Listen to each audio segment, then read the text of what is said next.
Ahora vamos a ver qué es este sistema de régimen simple de tributación. Como ya lo habíamos comentado, en principio son estas características. Es un modelo de tributación opcional, no es obligatorio. Está constituido por una declaración anual con anticipos bimestrales. ¿Qué quiere decir esto? Está configurado en que, basados en los ingresos, pues los contribuyentes que van a este régimen, basados en los ingresos bimestrales, tendrán que dar un anticipo de este impuesto, basados en una tabla de porcentajes.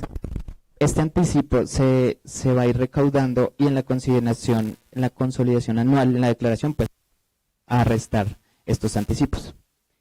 Como ya lo hemos visto, está integrado por el impuesto de renta, el impuesto nacional al consumo, el impuesto sobre las ventas en ocasión al grupo 1, el impuesto de industria y comercio consolidado con el complementario de avisos y tableros y la tasa sobre tasa bomberil.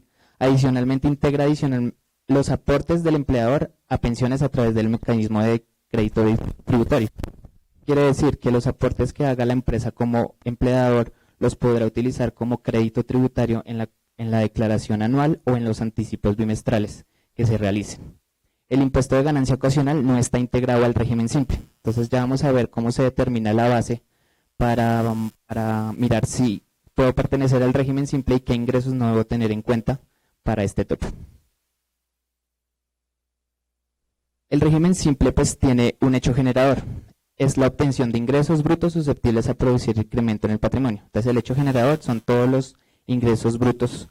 No vamos a discriminar que si no son operacionales, si son operacionales, no, todos los ingresos brutos según el artículo 904 del Estatuto Tributario.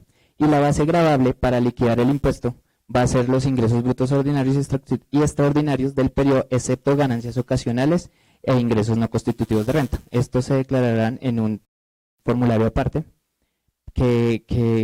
con liquidando, por ejemplo, en ganancia ocasional el 10%. Entonces va a ir aparte. ¿Qué beneficios trae esto o qué premisas trae esto? Tiene exoneración de aportes para fiscales al SENA por empleados que vengan menos 10 salarios mínimos, como se venía manejando en otras empresas por la autorretención a la fuente. Estos no practican la autorretención, pero también están beneficiados con esta exoneración. Descuento tributario, como ya lo estaba comentando, aportes a pensión se toma como en el anticipo bimestral, no puede exceder el anticipo. Entonces, si el crédito, los aportes a pensión superan el valor del anticipo, pues solo se puede restar hasta el valor del anticipo, no va a generar como un saldo a favor ahí. La declaración va a ser anual consolidada y con unos anticipos bimestrales. Dentro de los impuestos que entrega el régimen simple está el impuesto de industria y comercio.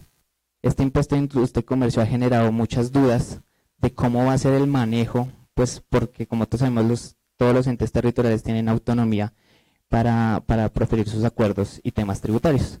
Entonces lo que nos dice la ley 1943 es que los consejos municipales y distritales deberán proferir acuerdos con el propósito de implementar el régimen simple.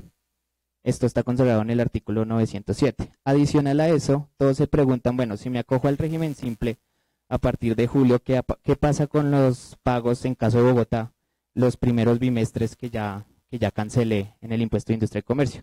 Entonces lo que nos dice la ley 1943 es que en los anticipos bimestrales que van a dar de aquí para adelante, a partir de julio, podrán descontar ese impuesto que ya pagaron de las declaraciones de ICA de los 2 primeros bimestres.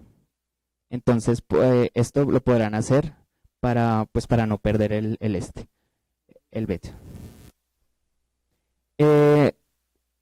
Lo que pasa es que esa es una de las preguntas frecuentes que hay en la Dirección de Impuestos y Aduanas y dicen que los pueden descontar en esta parte. A partir del 1 de julio, pues tú debes informar que eres régimen simple y ya no te deben practicar retención en la fuente, que esto hace parte para renta y para industria y comercio. Entonces estas retenciones las podrás descontar también del anticipo.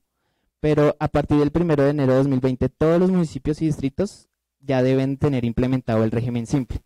Deberán informar al Ministerio de Hacienda si cambian de porcentajes de recaudo, o sea, porcentajes de IVA, si cambian las bases. Adicional, me ayudas con otra. Las autoridades municipales y estatales competentes deberán informar a la DIAN a más tardar el 31 de enero de cada año si cambian todas las tarifas aplicables o si cambian algunas para la vigencia en la que va a entrar el impuesto. El contribuyente debe informar a la DIAN en el formulario, pues todavía no conocemos el formulario, estamos a la expectativa de cómo va a ser el formulario, pero lo que indica es que el contribuyente debe informar ese ingreso a qué municipio corresponde. Entonces, para que el Ministerio de Hacienda va a cumplir la función de recaudo y va a cumplir la otra función de distribuir este impuesto que le corresponda a cada municipio. Por eso se dice que debemos informar en el formulario a qué municipio corresponde cada ingreso. Sí. Aquí seguramente ustedes escucharon el motivo de polémica que fue la integración de este impuesto de industria y comercio en el impuesto del régimen simple. Y era básicamente porque los municipios alegaban la pérdida de la autonomía. Ellos gozan de esta autonomía para determinar todos los elementos del impuesto y entre ellos el más importante, el de la tarifa. Entonces les preocupaba mucho cómo iba a operar bajo esta nueva figura esa autonomía de ellos. La DIAN ha insistido en que no se pierde y que de hecho cada uno de los municipios sigue manteniendo esta facultad para determinar sus tarifas. Ellos siguen teniendo un techo y ya va a ser decisión de cada uno y en aras de la competitividad el definir ese tipo de tarifas. Entonces, pues ahí tenemos por tipos de actividades unos valores, en unos rangos en los que ellos se pueden mover y eso se mantiene. Entonces, por el contrario, se les trata de demostrar a los municipios que esto les va a ayudar a tener un manejo mucho más eficiente del impuesto, se van a liberar de la responsabilidad de recaudo que ahora va a estar en cabeza del Ministerio de Hacienda, pues ya es lo que va a ocurrir a partir del año 2020 cuando cada uno de ellos lo reglamenta.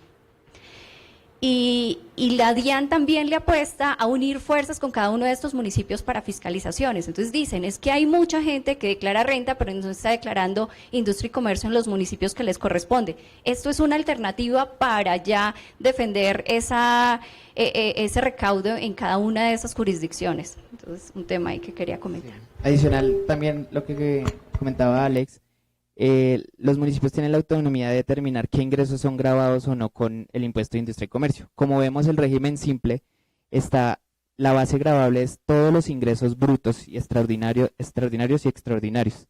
Entonces, lo que vemos acá es que va a haber como un mayor recaudo porque ahora van a estar gravados todos los ingresos.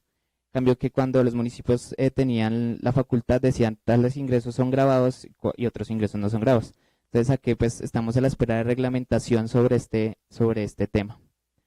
Adicional también integra el impuesto a las ventas, como habíamos hablado lo integra para solamente el grupo 1, los otros grupos ya deben hacer su declaración normal del impuesto a las ventas, pero teníamos la duda que el régimen simple establecía que los que se acojan al régimen simple se vuelven responsables de IVA, pero con base a todas las dudas que tenían todos los contribuyentes, la DIAN emitió el concepto 567 donde aclaró que solamente cuando se realicen actividades grabadas con el impuesto a las ventas, si estas son exentas o no grabadas, pues no se vuelve responsable de IVA automáticamente. Entonces esto es para dejarlo porque pues pueden haber personas naturales o personas jurídicas que se acojan y realicen actividades que no están sujetas al impuesto. Entonces, como la ley decía, se vuelven automáticamente responsables de IVA, pero no, la DIAN ya aclaró en esta parte que si realizan actividades exentas o no grabadas, pues no son responsables del IVA.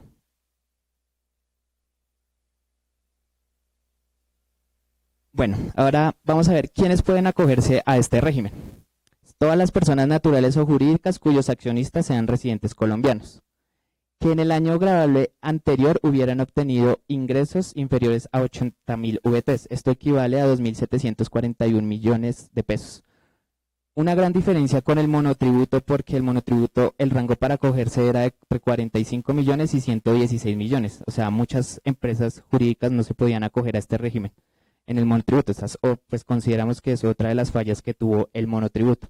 Entonces acá ya se amplió el rango de ingresos y ya más personas jurídicas y personas naturales pueden acogerse a este régimen. Otra condición es que la persona natural o jurídica debe estar al día con sus obligaciones tributarias de carácter nacional, departamental y municipal. Entonces, lo que vemos es que pues tratan de como compensar un poco, de que no castigar a las personas, como lo comentaba Alex, formales, porque sería como un poco injusto de las personas personas que están pues omisas y que tienen muchas deudas que se puedan acoger a este régimen con pues no sería un poco justo. Y otras condiciones es que los contribuyentes que opten por este régimen deben disponer de firma electrónica y facturación electrónica. Es una de las condiciones para poder acogerse al régimen simple.